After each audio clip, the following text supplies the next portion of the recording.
Ndabahaye mwiriwe nizere ko mumeze neza aho umwe wese aherereye ni jewe nyene Obama ngarutse kuri ya channel yanyu ibigezweho kuri telefone ndaje nje kubereka ukuntu ushobora kwisubiza nimero yawe mu gihe yabaye band. Okay, nakuvuga mu gihe bayihagaritse. Ibi bintu ndibaza abatari bake baranyandikiye banyereka ukuntu no bibafasha bikavamwo ku manimero yabo bahora bakoresha kuri WhatsApp. Okay, mugumane nanje rero gushika inyuma ya video kugira mubone iki cigwa nabateguriye uno munsi c'ukuntu nimero yawe wayigarukana ugasubira gukora kuri WhatsApp. Okay, nimba uri mushasha nagomba ndagusabe canke utarabikora nagomba ndagusabe ubanze ukore subscribe aha kuri channel simbira kuri YouTube, urabe uje muri recherche wandike ijambo ibigezweho kuri telefone ucugira subscribe, ukaba uriko uradukurikirana naho curaba aha hepfo uraba ijambo subscribe canke s'abone.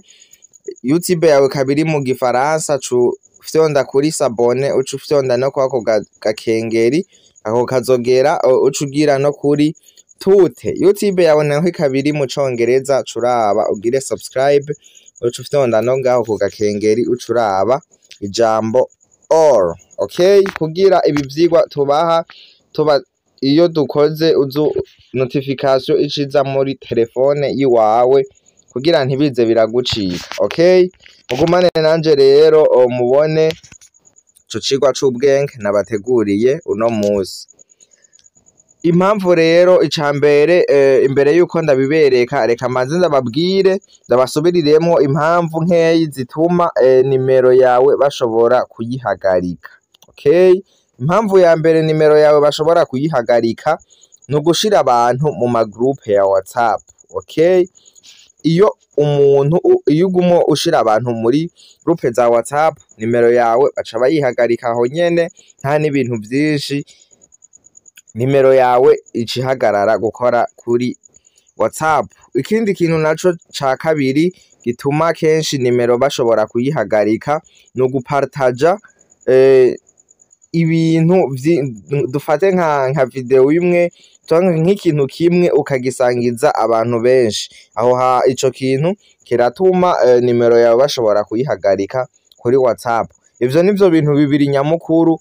Icambere coco nico kintu co gushira abantu mu magroupe. Donc je nk'inimero ngomba ndaberekereko niyo nariko ndakoresha, ariko kugira nshobore kubibereka naciye nshira abantu benshi muri groupe kugira bayihagarike ndonka ukuntu ndabibigisha. Okay, mugumane rero nanje mubone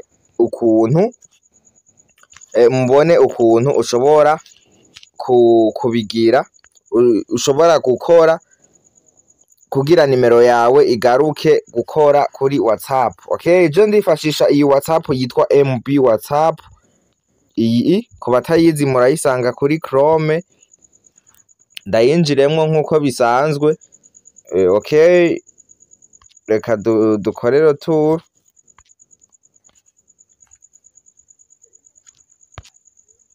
Okay, reka nkorero tour ndabereke guhera ku ntango. Okay, aha rero reka dushiremwo nimero nkuko bisanzwe, nimero bahagaritse tugire ngaha kuri agree and continue.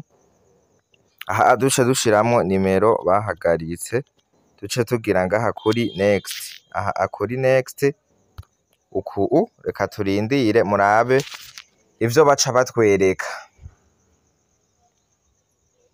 Okay, murabona yuko batwereka ngo this account is allowed to use WhatsApp due to personal.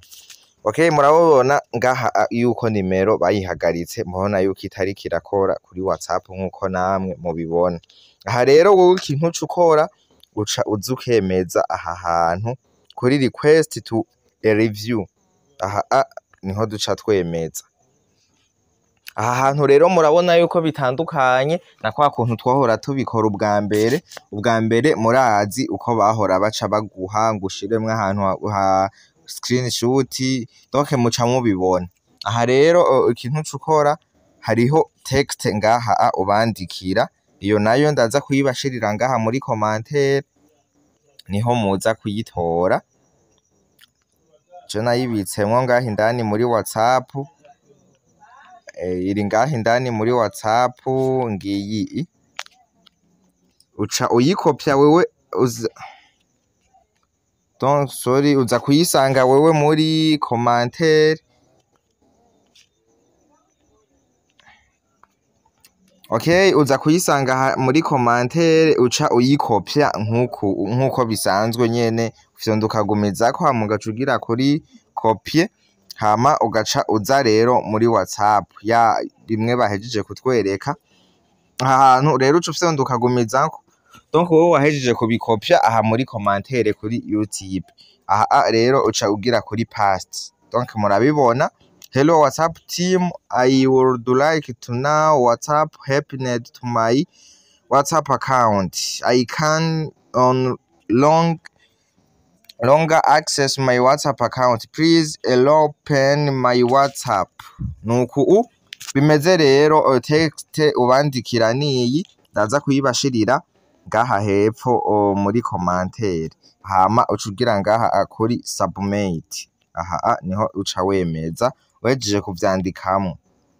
Aha rero ucu utegereza karindira, katurindire connection. Okay, reka twemeze kandi rero murabe ukuntu baca batwereka.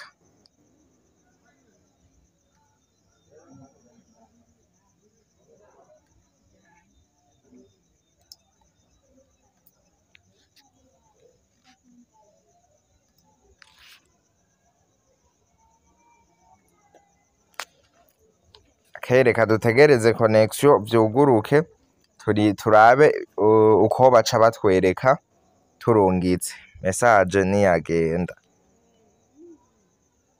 Okay, murabona rero ko ngaha batweretse ngo turindire amasaha 28. Okay, aya masaha 28 naho bayatwereka aha hari igihe adakwira, donc hari n'igihe ubigira nimero yawe bagaca batera bayugurura ubwo nyene, utarinze kurindira izi 24 bazikwereka kugira ushobore kurindira, donc vyatevye ntibirenza 24 aya masaha 28. So reka turindire rero bayugurure, ndaza kubereka kandi bavyuguruye ukuntu biza kumera. Okay, ciao ciao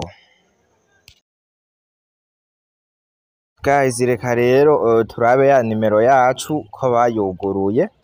Reka twinjire muri ya WhatsApp twakoreramwo. So ikindi kintu naco nobabwira, muze kuraba murondere iyo WhatsApp ya MB, kuko hari igihe uza kugenda kuyugurura ntibatere bakwereka ibi, bace bakwereka ya etape twahora ducamwo ubwa mbere. Irya nayo nababwiye yuko idakunda. Rero murabona iyi direct ikigushikiza kuri yakeye ngaha. Rero vyiza mwoza gukoresha irya WhatsApp ya MB. Okay, murabona rero nimero yacu yasubiriye gukora. Mubona aha ko batweretse this is account has been restored. Okay, murabibona ubu nimero yacu yasubiriye gukora. Aha duca twemeza ngaha kuri verify account. Aha kuri verify account. Okay, ariko rero imbere yo kuza gushikira ngaha je nari nahavyonze kare, kubera uzoba wamaze umwanya munini utararaba, uza gushikira uku uce fyonda ngaha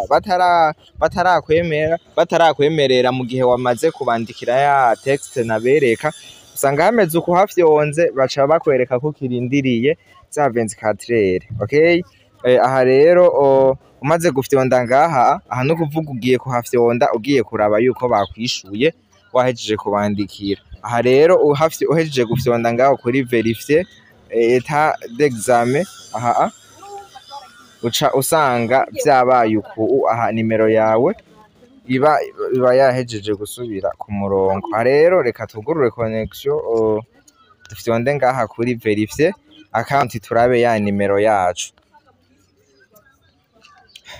Okay, aha rero duca dushiramo ya nimero yacu ngaha kuri agree and continue. hama duce dushiramo ya nimero yacu 71 94 duce tugira kuri next henge murabe. Okay, murabona yuko nimero yacu yahejeje kuguruka. Reka tugire ngaha kuri switch aha nkuko bisanzwe. Okay, donc reka dusubizemo nimero 71 tugire switch aha ko mbona eriko iranka kwinjira. Donc gusa mwabibonye yuko donc murabibona batubwiye turindire ya message mwabibonye baduhaye 2 minutes. Reka turindire WhatsApp yuguruke. Ndibaza ubu nta muntu azosubira kusanga inbox ngo ndamufashe nimero yiwe kuyugurura mu gihe yabonye iyi video. Namwe ndabasabe gupartage no video muyipartage abandi kugira babone iki cigwa c'ubwenge nabateguriye. Okay, reka turindire baduhe message hama mubone etape yose nimero yasubiriye gukora nkuko bisanzwe.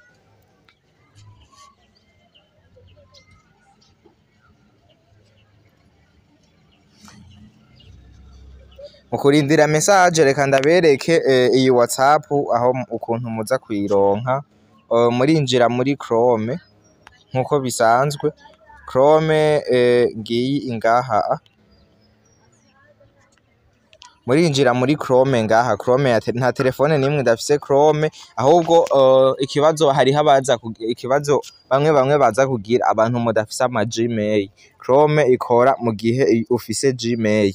Aha rero donc je ntibikunze yuko ndabibereka ati good je mfise ama mega ya rezo sociale naho murazi yuko ari Facebook ya WhatsApp ibintu nk'ivyo ntikora muri aya ma site web. Kuba bise ikibazo ca mega za rezo sociale naho zihari muri reo muri limitere sindabiraba ndabe ko naho bazizanye. Ucaha muri Chrome ugacugira hajya kuri recherche. Reka ninjiremwo ndabe ko bikunda. Ugira kuri Chrome hama ugacuduga ino hejuru kuri recherche aha ugacugira aha hejuru kuri recherche aha urasangamwe ivyo wawe. Uce wandika rero MB WhatsApp kurya donc ya message ngiyi iraje. Reka tugende duce dushiramwo irya code. Okay guys, aha rero je ntibiza kuva ngaha kubera nababwiye ko mfise ama mega ya rezo sociale. Donc juste mwabonye yuko inimero yasubiriye gukora, ariko narinda beretse mu gihe wowe uza kuyugurura ntibakwereka ibi baca bakwereka ya etape twahora ducamwe bwa mbere. Uce wifashisha iyo WhatsApp ya MB uko ushikira aha nyene aha. Ku bandi nabo mufise ikibazo babereka ngo mukoreshe ama WhatsApp ari officiel batabereka ibi navyo narababwiye ndacabaronderera ukuntu bakuramwo bijya ngo you need official WhatsApp. Donc murabibona nzobaha video naho ninabona ukuntu mushobora kubikuramo. So ciao rero nimero mwabibonye message bayimpaye message de verification aza kubishiramwo gusa ndibaza mwabonye yuko nimero yasubiriye gukora kuri WhatsApp. So ciao rero ndibutse umuntu tarakora subscribe naraba nyarusa akore subscribe agire like mutibagiye gukora na share. So ciao rero tuzosubira muri video ikurikira. Thanks for watching.